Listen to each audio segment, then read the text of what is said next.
Muito bem, irmãos e amigos, vamos à segunda carta de Paulo aos Coríntios, capítulo 5, versículos 14 e 15.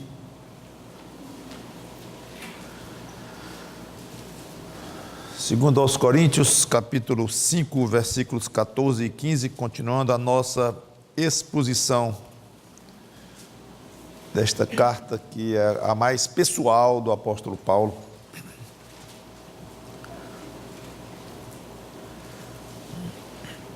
Vamos ler 3 versículos apenas, onde nós nos concentraremos para a pregação. Então, 2 Coríntios, capítulo 5, versículos 14 a 16. Aliás, 15, versículos 14 e 15. Agora que eu me dei conta que só são 2 versículos, eu pensei que fossem 3, mas são 2 mesmo. Pois o amor de Cristo nos constrange, julgando nós isto: um morreu por todos, logo todos morreram. E ele morreu por todos, para que os que vivem não vivam mais para si mesmos, mas para aquele que por eles morreu e ressuscitou. Vamos orar. Santo Deus, nosso bom Pai, obrigado pela Tua palavra, lida mais uma vez aqui e à nossa frente para ser exposta, e que eu possa ter a Tua misericórdia para expor de uma maneira compreensível, de uma maneira certa e de uma maneira que agrade a Teu Espírito, porque só Ele pode aplicar nos corações. Eu posso aplicar em termos racionais, em termos lógicos, em termos da nossa vida de hoje, comparando com o que o teu apóstolo falou 2000 anos atrás, mas eu não posso colocar nenhuma frase desta pregação no coração de ninguém aqui. Na mente pode até ser, mas no Espírito não dá. Esse é um trabalho exclusivo do teu Espírito Santo. Então eu te entrego nas tuas mãos o resultado desta pregação, que ela faça uma diferença na nossa vida. Quer sejamos crentes, quer ainda precisemos da Tua graça, da fé, para que haja conversão a Cristo. É em nome dele, Cristo, que eu te peço e te agradeço. Amém.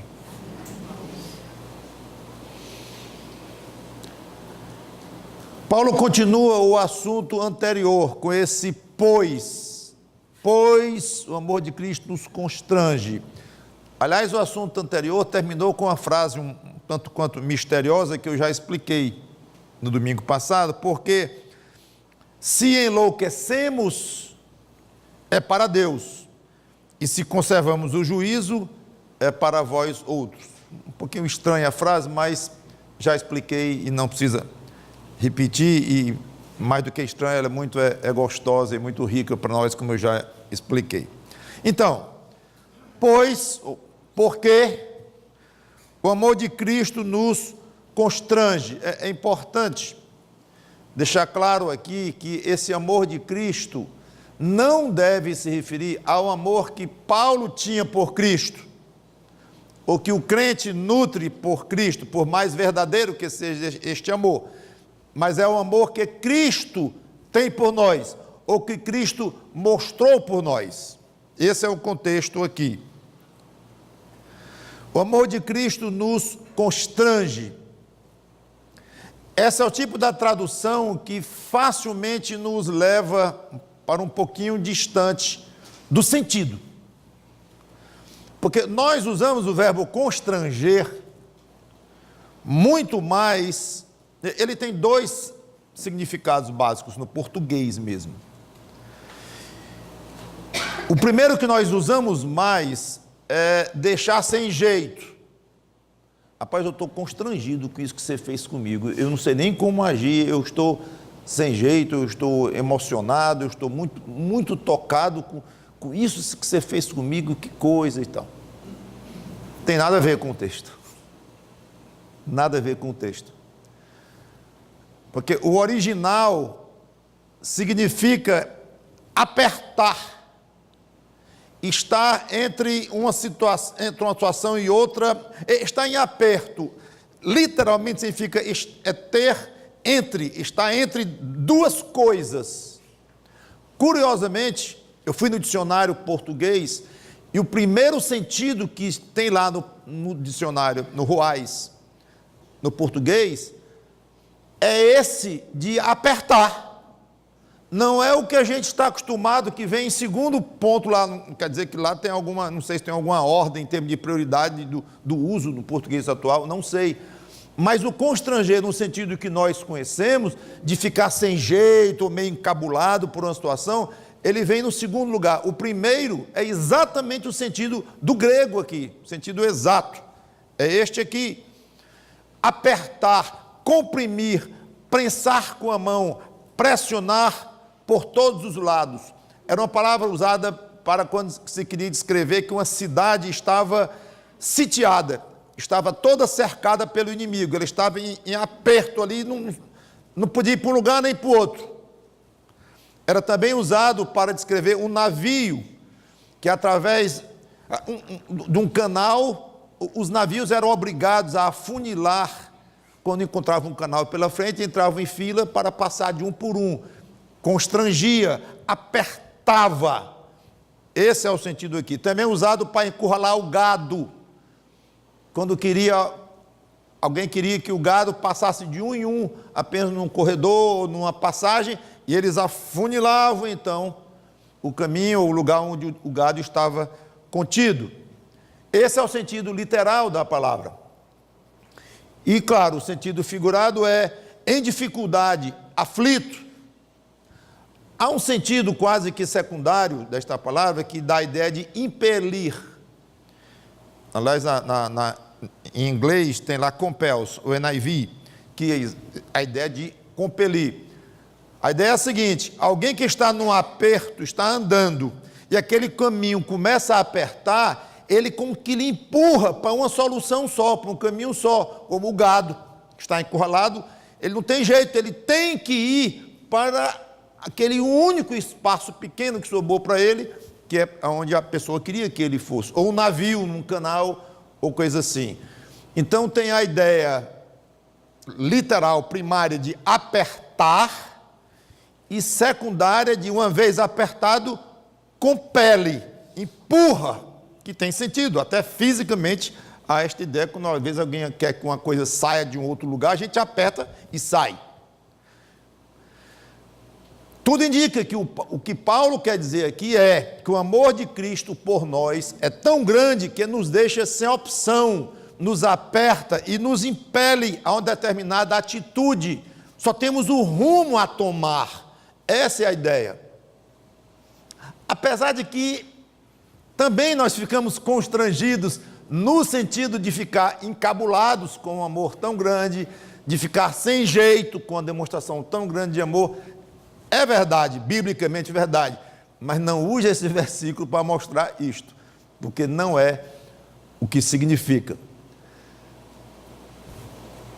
Paulo, o que esse amor tão grande fez por nós? Ou por você, pelo menos, que você se sente em aperto, impelido por algum tipo de situação? Versículo 14, julgando, a segunda parte do versículo, julgando nós isto, um morreu por todos. Resposta é direta, simples. Jesus Cristo morreu por todos. Foi a morte dele por todos que nos deixa nessa situação de não ter nem como, só tem um lugar para ir. Que todos. Aqui gera uma discussão, uma boa discussão entre os estudiosos, desde que acho que Paulo escreveu essa carta aqui.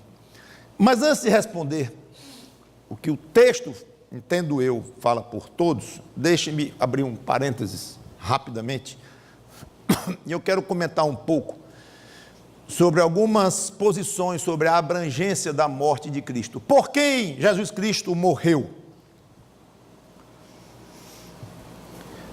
Há várias respostas, desde heréticas ou de heresia, como o universalismo, por exemplo, que ensina que Jesus morreu efetivamente por todos os homens e as pessoas, e todos serão salvos, independente de fé, de qualquer coisa, todos serão salvos. Esse é chamado universalismo, é uma heresia, porque está muito distante, muito mesmo, do que a Bíblia ensina. Aí vem uma outra ideia, que eu não concordo absolutamente, mas não vou dizer que é uma heresia, muito conhecida por causa da corrente chamada arminianismo, que pensa mais ou menos o seguinte: Cristo morreu por todos, de modo que uma certa graça de Deus alcançou a todos os seres humanos, com a morte de Cristo. Dali para frente, o homem cada pessoa adquiriu capacidade de decidir por si só se aceita ou não o sacrifício de Cristo por si, que é o famoso chamado livre-arbítrio, que acham que toda pessoa, todo ser humano, depois da morte de Cristo, passou a ter o poder de decidir por si só se quer ou não ser salvo, se quer ou não abrir o seu coração para Jesus Cristo. Ninguém pode acusar de dizer que é esta doutrina, que eu considero errada, ninguém pode dizer que ela tira o poder de Deus sobre a salvação, porque foi Deus que deu a graça a todos. E através desta graça, esse poder de decidir ou não. Não concordo com este ensino das Escrituras. Aí vem o que nós chamamos do pensamento calvinista, que tem várias camadas de pensamento, vários posicionamentos dentro do próprio calvinismo. Mas, basicamente, ele se subdivide em dois. São vários, mas basicamente em dois. Um diz assim: Cristo morreu pelos eleitos e em nenhum sentido morreu pelos perdidos. Não tem nada a ver, zero a ver com os perdidos, ele veio só para os eleitos. Toda a concentração do ministério dele, o sacrifício dele, tudo foi para os eleitos de Deus, e tem zero a ver com os perdidos. Aí tem uma posição um pouco mais intermediária, que é onde eu me encontro, minha posição. Embora eu não brigue por isso, não faço caso, você pode ter um outro pensamento, desde que não seja universalismo, por favor. Aí nós vamos ter que conversar no gabinete, tomar algumas providências, se você é membro da igreja, porque nós evitamos ter hereges em nosso meio, e o universalismo é heresia. Não sendo isto, mesmo o pensamento arminiano nós poderemos admitir, mas com restrições, porque perturba muito o pensamento sobre a soberania de Deus e sobre a incapacidade do homem de chegar a Cristo, se não for total e exclusivamente pela graça de Deus e sem nenhuma capacidade do próprio ser humano de escolher ser salvo ou não. Que é essa posição calvinista, independente das variações. Mas, na minha maneira pessoal de ver o assunto, depois de muito estudar, eu entendo o seguinte: apenas os eleitos se beneficiarão da salvação de Cristo. Então, Cristo morreu só pelos eleitos, no sentido em que só eles se beneficiarão da salvação de Cristo. O sangue dele vai ser aplicado só nos eleitos, porque apenas eles terão fé, serão salvos por Deus. Mas o sangue de Cristo tem poder para comprar a salvação de todo ser humano. E é chamado o aspecto ilimitado. Há uma grande briga, discussão sobre a expiação limitada ou ilimitada de Cristo. Então, eu diria, ela é limitada no sentido de que só os eleitos serão salvos, e ilimitada no sentido em que qualquer homem que venha exercer a fé em Jesus Cristo tem o convite feito para ele, para aceitar Cristo, e uma vez aceitando, o poder do sangue dele, Cristo, potencialmente abrange os pecados daquela alma. Então, nesse sentido, em outras palavras, se a quantidade de pessoas salvas fosse o dobro, Cristo não precisaria ter derramado o dobro de sangue, ou deveria ter sofrido o dobro, alguma coisa assim, porque o sangue dele já tem poder para salvar todo aquele, a ponto de ele dizer: vinde de mim, todos os que estáis cansados e oprimidos ou sobrecarregados, e eu vos aliviarei. Quem tenha sede, venha a mim e beba, qualquer um.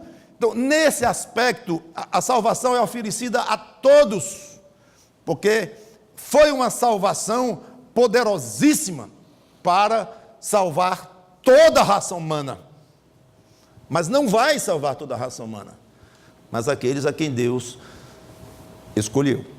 Então, este é o meu pensamento, e deve ter cabeças de irmãos aqui querendo ferver, porque é um assunto excitante, é um assunto que suscita discussões de todo jeito, e podemos conversar depois com calma, discutir, não vou com nenhum de vocês, mas bater papo e mostrar os meus pensamentos e tal, pode ser. Como eu disse, há crentes fiéis, tirando a ideia da salvação universal, há crentes fiéis em todas essas posições aqui. E não creio no livre-arbítrio, no sentido de que qualquer ser humano tem a capacidade pessoal de decidir ou não a sua própria salvação. É Deus quem escolhe, é Deus quem resolve levar aquela alma a Cristo. Inclusive, de manhã eu comentei, hoje, mas o arrependimento é muito pessoal, e nem Cristo se arrepende pelo pecador, o pecador tem que se arrepender ele próprio pelos seus pecados. Então, de uma certa maneira, depende de nós. Aí nós fomos em Romanos 2 e 4 e destruímos essa ideia. Você não sabe que é a bondade de Deus que lhe conduz ao arrependimento? Então, até o arrependimento está fora do nosso poder. Deus leva alguém a arrepender-se. Aquela pessoa se arrepende, pessoalmente, contritamente se arrepende e torna-se agora uma salva. Mas um arrependimento que Deus a levou e exercendo uma fé que Deus deu de presente.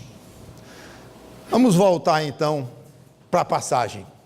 Eu quis colocar essas explicações aqui um pouquinho para os irmãos, que é algo muito comum, e vocês aprofundarem um pouquinho os seus conhecimentos sobre o assunto. Quero voltar. Julgando nós isto, um morreu por todos. Todos quem? Na minha opinião, o mesmo todos do versículo 14, o mesmo nos do versículo 14, a primeira parte, pois o amor de Cristo nos constrange, nos aperta, nos quem? Os crentes. Claro, versículo 16,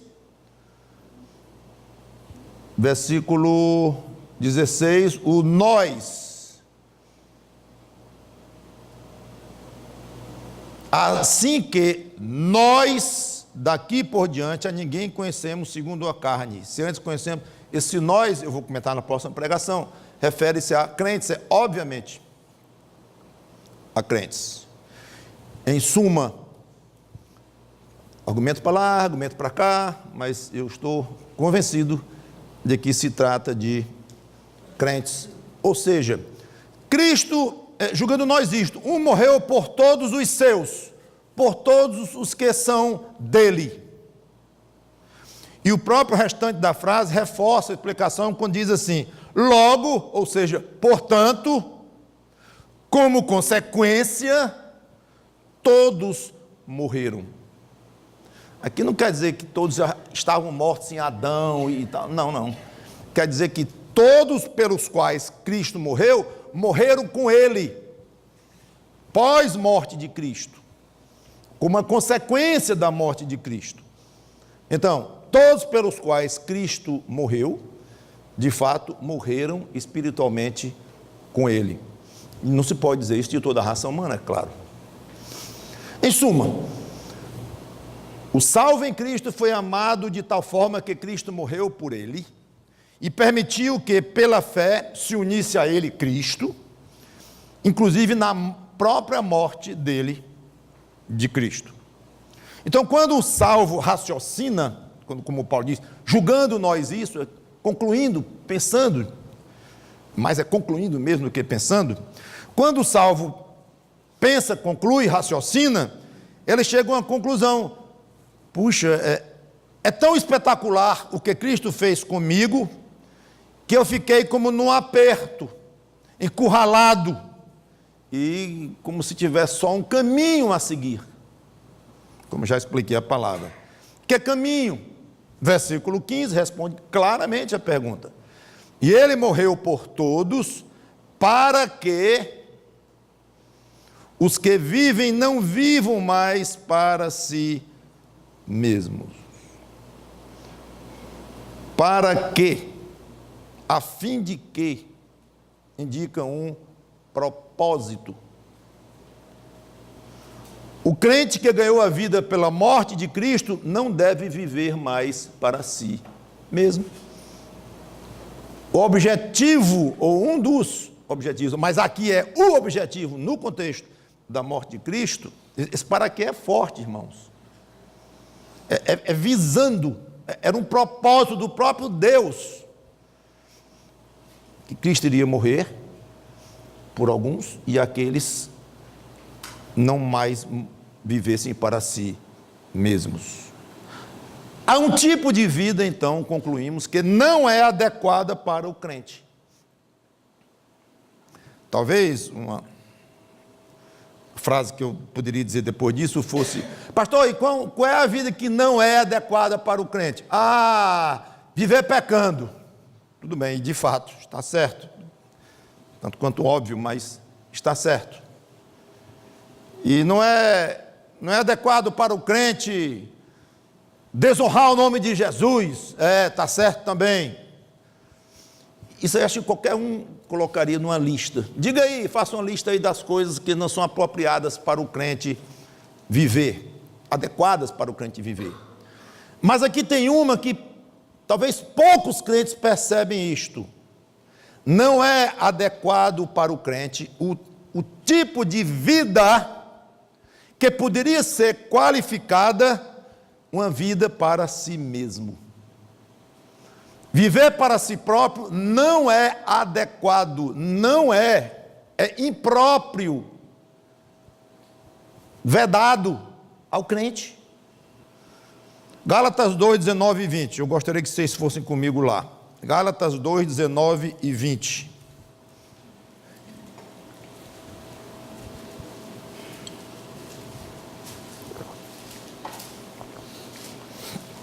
Gálatas 2, 19 diz assim: porque eu, mediante a própria lei, morri para a lei, a fim de viver para Deus. Estou crucificado com Cristo. Logo, já não sou eu quem vive,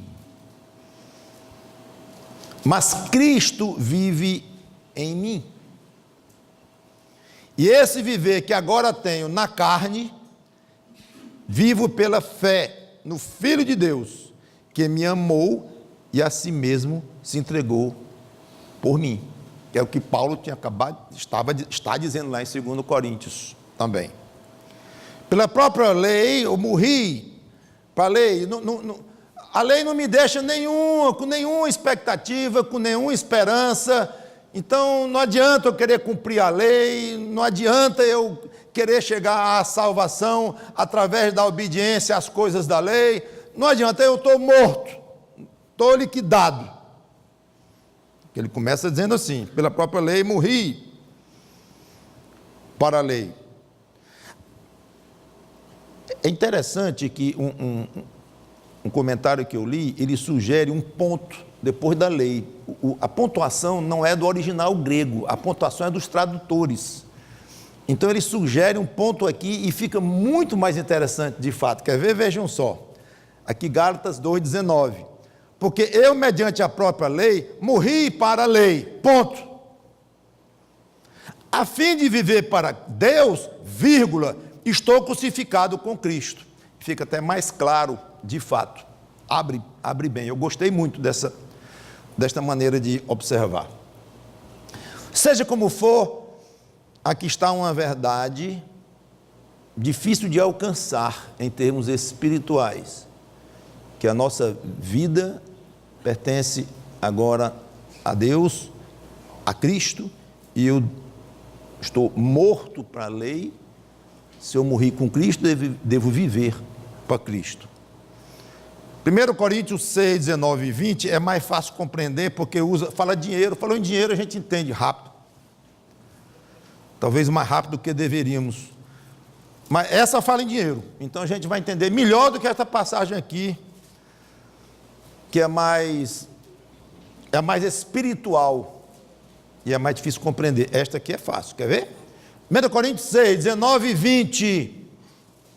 Acaso não sabeis que o vosso corpo é santuário do Espírito Santo, é habitação do Espírito Santo, que está em vós, o qual tendes da parte de Deus, e que não sois de vós mesmos?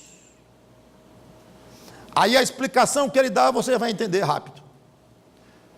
Porque fostes comprados por preço. Aí isso eu entendo.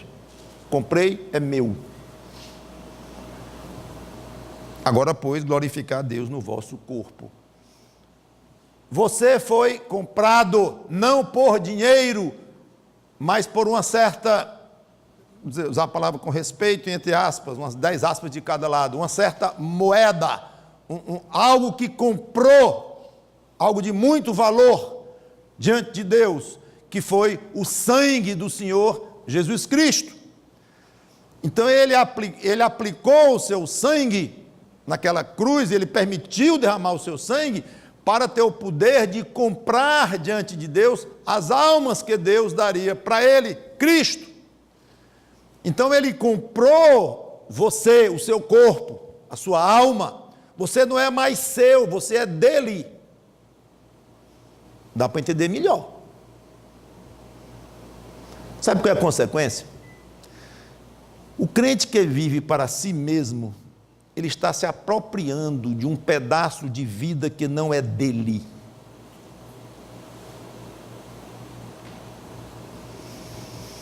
E aplicando este pedaço de vida de maneira contrária ao desejo, à vontade do dono do seu corpo, do dono da sua alma, do dono da sua vida. O crente que vive para si mesmo está se apropriando de um corpo e de uma vida que não é mais dele e aplicando de uma maneira contrária ao que o dono quer. Isto é apropriação indébita. Os advogados, eu acho que concordam comigo no termo. Agora eu vou usar um termo muito mais comum que vocês todos vão entender, e eu não quero magoar ninguém, mas eu vou dizer o termo baixinho, como se alterasse o volume da minha voz. Isso é roubo. É roubo. Se apropriar de uma coisa que não é sua e usar da maneira que você quer a revelia do dono. Não faça isso não, você vai preso aqui na terra. Pois muitos crentes fazem exatamente isto. Se apropriam de uma maneira indevida. Não se acostumou que aquele corpo que era seu e que esse pescoço ninguém pega, ninguém dobra. como muita gente gosta de dizer, inclusive os nordestinos, os machões, esse pulso que ninguém pega, se acostumou a pensar assim.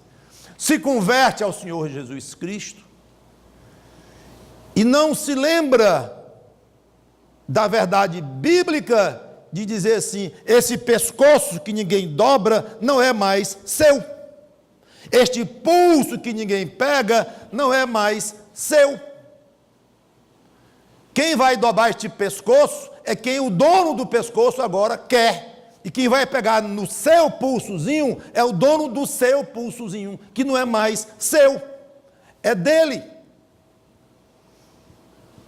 É isso que a Bíblia diz claramente.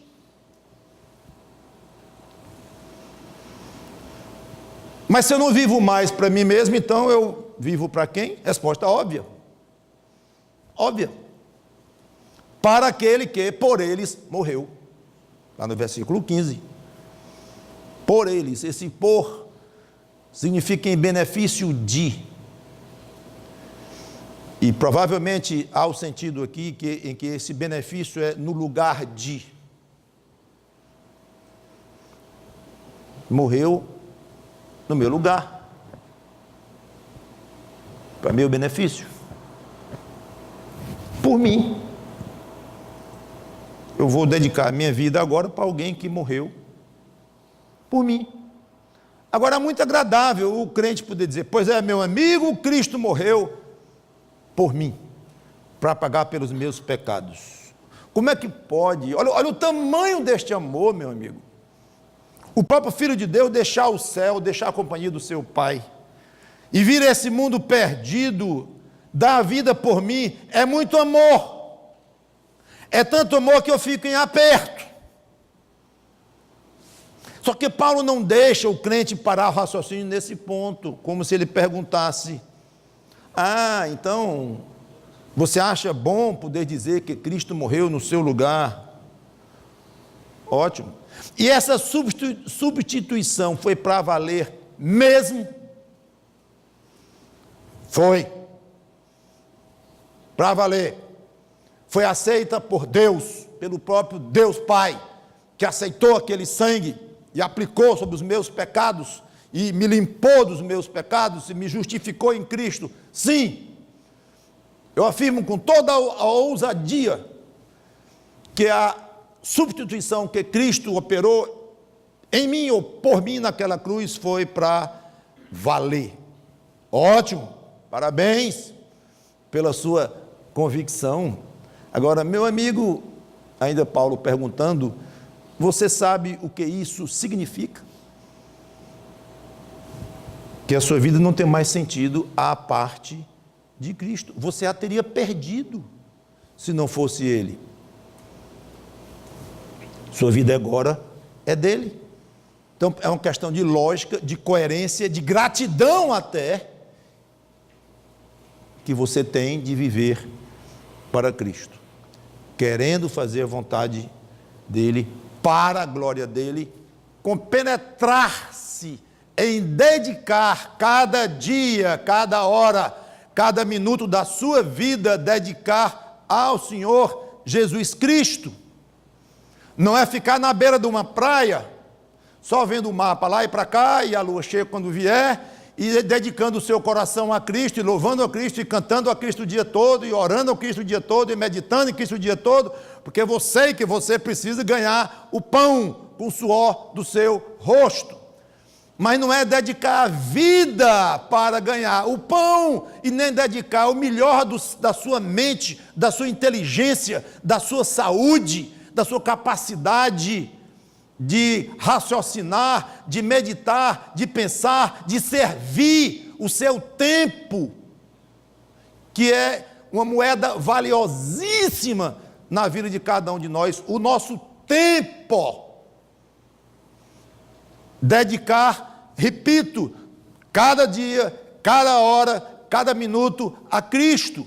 Então isso não anula o trabalho que você tem para ganhar o pão com o suor do seu rosto, com os estudos que o aluno tem que ter, com o preparo que a pessoa precisa adquirir para a sua profissão, para se preparar para sustentar a sua família, é claro, está incluído isto. Não é só uma vida meditativa, isolado de todos os outros. Mas o coração está ardentemente desejoso de aproveitar o melhor do seu tempo, o melhor, não é o resto, não é o saldo, não é o que ficar depois do trabalho, depois dos passeios, depois do lazer, depois disso, depois daquilo. Aí o que sobra, agora eu vou dedicar a Cristo. Afinal de contas, Ele morreu em meu lugar. E, afinal de contas, a minha vida não é mais dele. Olha, eu espero muito que você, ao dizer uma frase dessa, esteja sendo coerente com o que você faz. Do contrário, meu irmãozinho, vai virar uma hipocrisia muito grande. E esse é um nome que deve arrepiar cada crente. Um pavor do Senhor Jesus Cristo pensar em aplicar para você, porque Ele aplicava com gosto e abundantemente para os fariseus, os escribas, aqueles religiosos frios, que entendiam a lei de Deus mecanicamente e falavam, mas da boca para fora, e o coração estava muito longe de Deus. Interessante, quando eu perguntei, se eu não vivo mais para mim mesmo, eu vou viver para quem? Aí eu respondi, a resposta é óbvia, para Cristo. Eu acho que todo mundo concordou comigo, quando eu disse a resposta é óbvia, não somente porque está escrito aqui, mas racionalmente, pela lógica, claro, Ele morreu por mim, se deu por mim, me comprou por preço, então eu não vivo mais para mim mesmo. Eu vivo para quem? Óbvio, para Ele, ok, todo mundo concorda, mas esse óbvio, para você, na sua vida, fica só na sua resposta, só na boca. Óbvio que eu vou viver para Cristo. Esse óbvio está na realidade da sua rotina, sem você dizer óbvio, abertamente, mas alguém que se limita a observar a maneira como você aplica os seus pensamentos, a sua mente, os seus planos, a sua inteligência, como você determina a sua agenda durante uma semana, um mês, um ano, durante décadas, alguém que observa de uma maneira macro, de uma maneira micro, bem pertinho e de longe, panoramicamente e detalhadamente, alguém que observa a sua vida e faz um resumo da sua vida, alguém que pudesse, inclusive, penetrar os seus pensamentos, penetrar a sua mente para saber o quantos por cento da sua mente, do seu pensamento, das suas ideias, da sua inteligência é dedicado realmente a Cristo. E o tempo, e essas coisas que eu já comentei, essa sua rotina de vida mostra que para você é óbvio. Se não mostrar, cuidado, porque Cristo vai ter palavra dura para você. Voltando ao texto, o amor de Cristo por nós nos aperta e fez com que Ele morresse por nós, mas Paulo não parou na morte de Cristo. Não sei se você notou, quando eu parei aqui no versículo 15, para aquele que por eles morreu. Aí eu parei e estou falando até agora, mas faltou um verbo. Que verbo? Ressuscitou. Jesus não ficou na morte e nem poderia ter ficado na morte. Ele era Deus além de homem.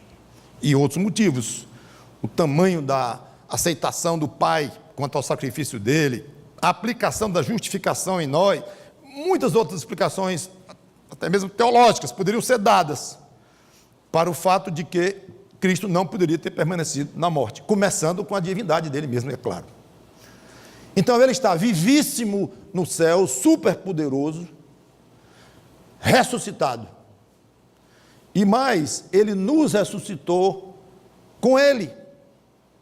Do modo que pela fé nós morremos com ele, como já comentei, pela mesma fé nós ressuscitamos com ele. Quero ir a Colossenses 2, 12 e 13 com vocês.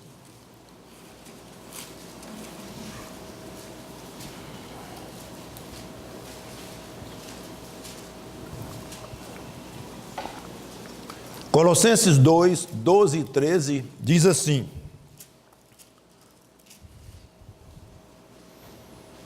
tendo sido sepultados juntamente com ele no batismo, no qual igualmente fostes ressuscitados. Então aqui fala que foi sepultado, ideia de morte, imediatamente, no qual igualmente fostes ressuscitados. Não apenas morreu com Cristo, mas ressuscitou com ele, mediante a fé no poder de Deus que o ressuscitou dentre os mortos. E a vós outros que estáveis mortos pelas vossas transgressões e pela incircuncisão da vossa carne, vos deu vida, juntamente com ele, perdoando todos os nossos delitos. Nós morremos com Cristo, estamos ressuscitados com Cristo. É uma verdade difícil de nós compreendermos, há muito aspecto misterioso aqui dentro para nós, profundamente espiritual, mas é fato que nós ressuscitamos com Cristo, é uma realidade. Se você não ressuscitou com Cristo, você não é nem crente em Cristo. É impossível alguém dizer, não, a minha fé por Cristo foi só até o ponto de entender e aceitar que eu morri com Ele, estou morto para o mundo, para a lei, para os pecados, e agora eu quero só fazer o que é bom, e ficou por isso mesmo. Não, você ressuscitou com Cristo. Pastor, eu ressuscitei, deixa eu ver se eu entendi bem, eu ressuscitei ou eu vou ressuscitar com Cristo? Pergunta boa. Eu ressuscitei ou eu vou ressuscitar? Eu não morri ainda estou nessa vidinha aqui. O senhor deve estar dizendo que eu vou ressuscitar depois. Colossenses 3, 1 e 2, mesmo livro, alguns versículos adiante deste que nós lemos, que era no capítulo 2. Portanto, se fostes ressuscitados juntamente com Cristo, e está no passado, buscai as coisas lá do alto, onde Cristo vive assentado à direita de Deus. Pensai nas coisas lá do alto, não nas que são aqui da terra, porque morrestes no passado de novo, e a vossa vida está presente, oculta juntamente com Cristo em Deus. Você tinha acabado de dizer que você não tinha morrido ainda, por isso não podia ressuscitar, não podia ter ressuscitado se você nem morreu. Aí vem a Bíblia assim, você morreu sim, morreu espiritualmente com Cristo, como se você estivesse naquela cruz juntamente com Ele lá.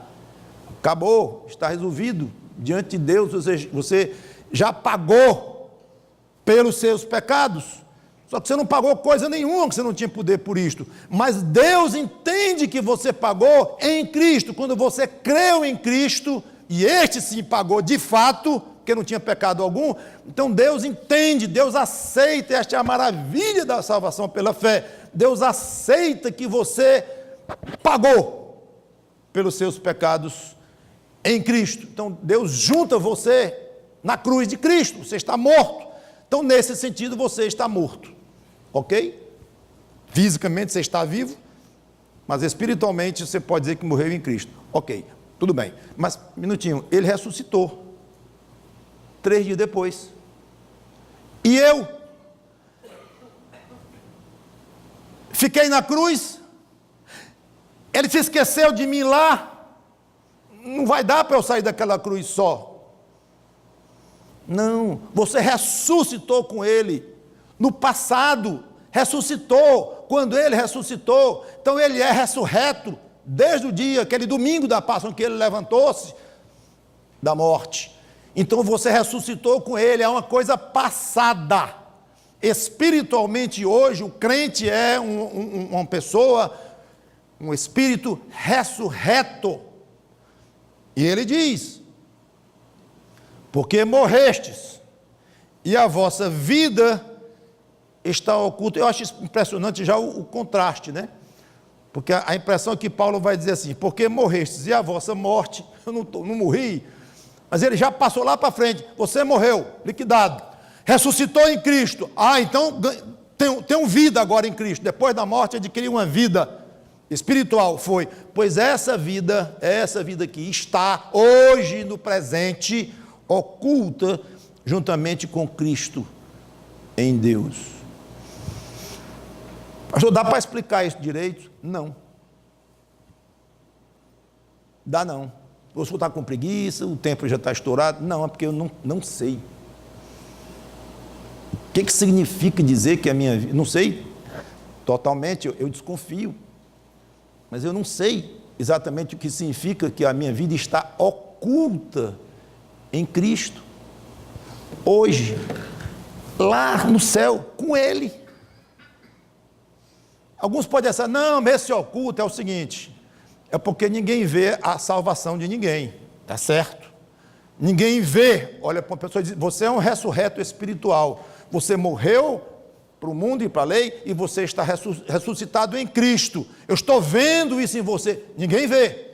Então alguns podem achar e acham, não, vai só até esse ponto, está oculta porque é uma coisa que ninguém vê. Alguns outros acham, não, é porque está oculto lá, mas é porque nós vamos chegar lá ainda. É mais fundo o que Paulo diz aqui. De uma certa forma, nós estamos vivos com Cristo no céu, hoje, eu não sei explicar exatamente. Quer uma ajudazinha para interpretar assim? Efésios, para não achar que eu estou exagerando demais, Efésios 2, que eu estou muito místico, não, acho que eu estou muito literal e racional. Efésios 2, 5 e 6.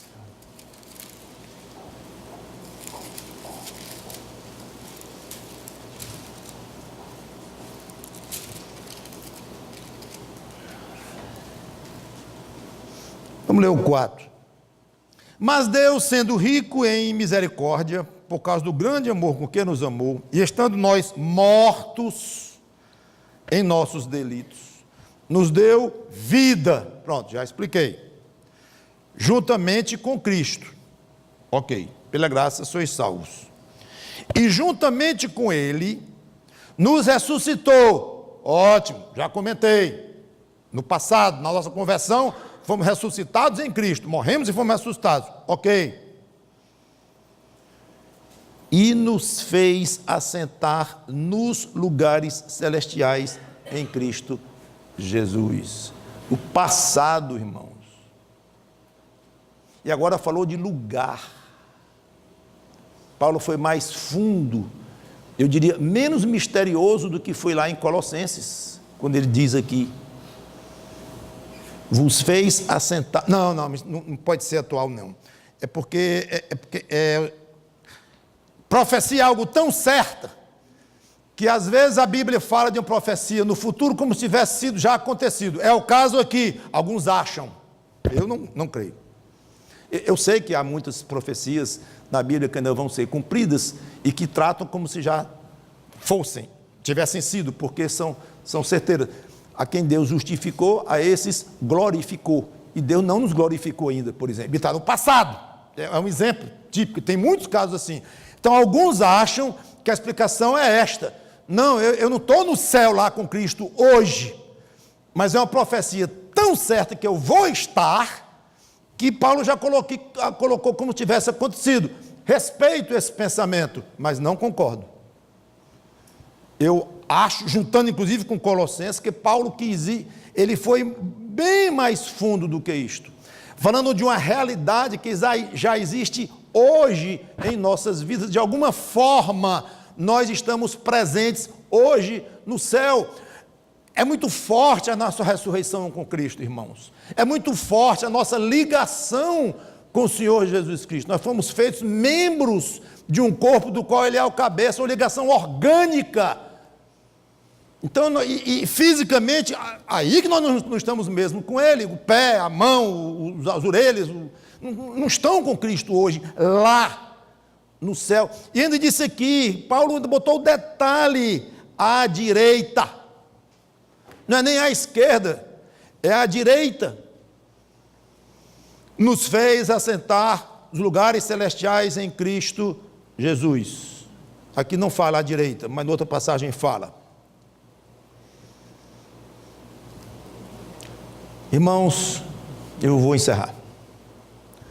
Na realidade, nós somos muito mais seres extraterrestres do que nós imaginamos, os crentes. Muito mais. Nós somos muito mais seres celestiais do que nós imaginamos. E nós somos muito menos seres terrenos do que nós insistimos teimosamente em ser. Terreno demais, terrestre demais, do mundo demais. Há um sentido em que nós somos do mundo, claro. E que nós somos terrenos, claro. Não precisa nem explicar. Mas nós ainda achamos que somos muito mais do que, de fato, nós somos ligados a este mundo. Tenho a impressão que a ligação que Deus vê entre nós e o mundo, espiritualmente falando, judicialmente falando, é mínima. Como se fosse um fio. Um fio. O crente está aqui e Deus chama para lá. Mas o nosso lugar é lá. A nossa pátria está onde? Digam aí. Nos céus. A nossa pátria está lá, estamos ressuscitados com Cristo e assentados nos lugares celestiais. É lá. A realidade da nossa presença é muito mais lá. Não sei exatamente como isso se processa, mas é o que dá para entender, é claro.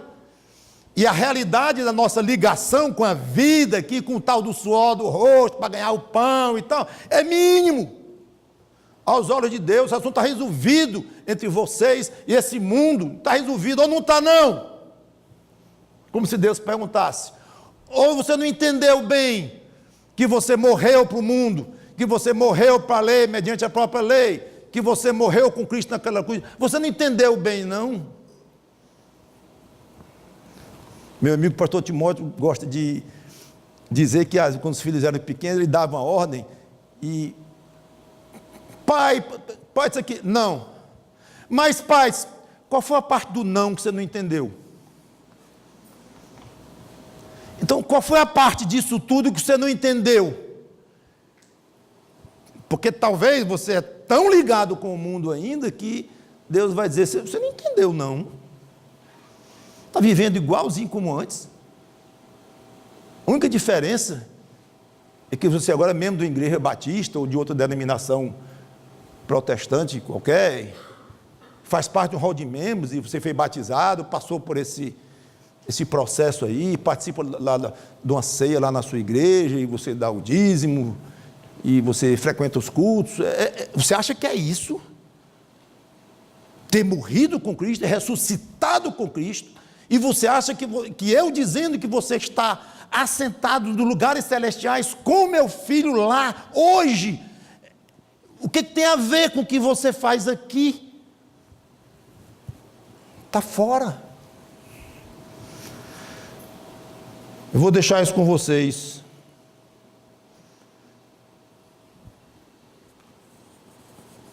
Pense nisso. Talvez a maneira como você vive aqui é uma prova diante de você próprio.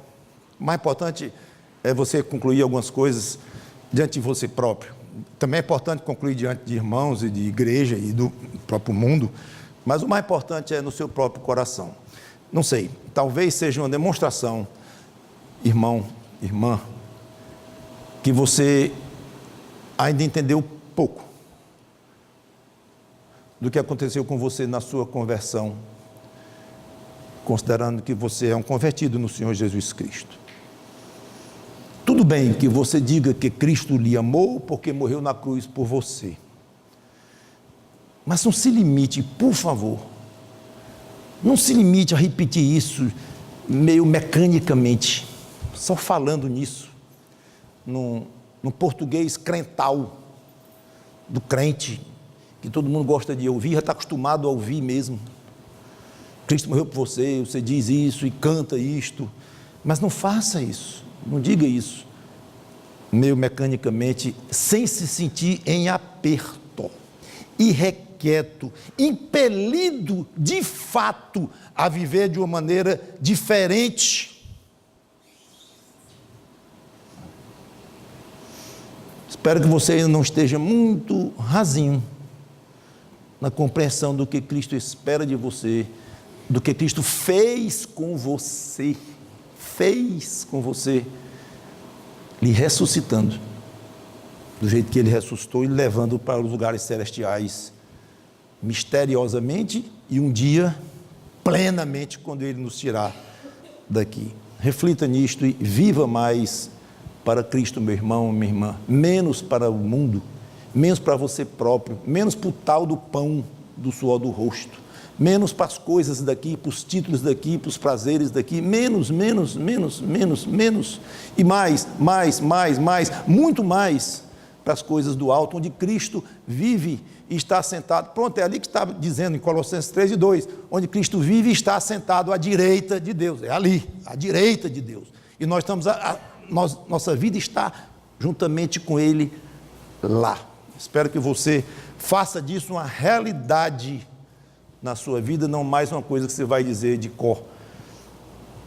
E você, meu amigo, que não tem Cristo ainda como seu Salvador, peça a Deus fé, para que você crê em Jesus Cristo, peça a Deus arrependimento, para Ele lhe conduzir até o arrependimento, e morra com Cristo, ressuscite com Cristo, e passe a viver lá com Ele, lá no céu, imediatamente, de uma maneira invisível, misteriosa, enquanto está por aqui também.